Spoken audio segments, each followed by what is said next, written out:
Weng! Watatata! Napakaganda. Nakikita mo naman. Yung tunog niya na ano, brut brut.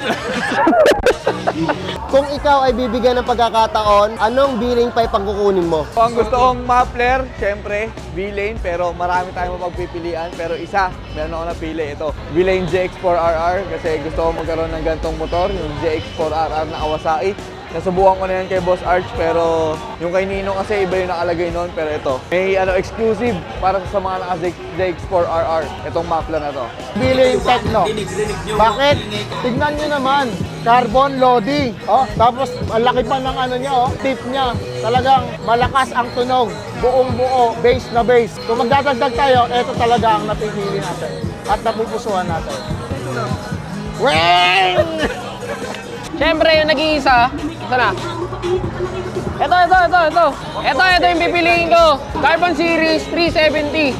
So ito yung pinakagusto ko. Alam mo kung bakit? Kasi pwede sa scooter at siyempre, pasok sa budget. Billy Muffler, let's go! Watatata! Ito yung favorite ko. D-Lane Alpha. Kakaiba yung korte.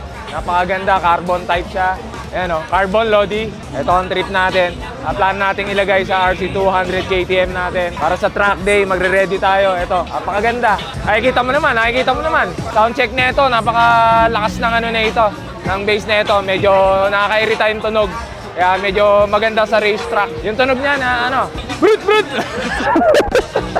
Siyempre, doon ako sa GB1. Bakit? Kasi hindi malutong yung tunog, saktong bassy lang siya, and bagay na bagay sa XADV ko. Dahil nga mahaba yung canister na hindi siya masakit sa tenga. Saktong-sakto lang talaga yung pagka-bassy ng tunog niya para sa mga rider. Saka hindi nakakabulaw doon sa mga katabi ko rin ng mga rider. Meron tong option na may silencer o wala. So kung medyo nabubulaw ka na rin sa tunog at nagsasawa ka na, pwede mo siyang lagyan ng silencer para mag-iba naman yung dating ng tunog. Mas tahimik, mas safe, at mas hindi masyadong bulaw sa kalsada. Pero para sa akin, yung walang silencer, mas okay na okay yung tunog nun. Ang unang-unang bibiling ko is Carbon 370.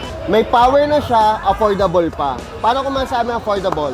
Just less than 5,000 pesos, magkakaroon ka na ng full exhaust, kasama na yung elbow, tsaka yung canister ng Carbon 370. We got a beating muffler on the ride, so everybody should step aside. We got a beating muffler on the ride.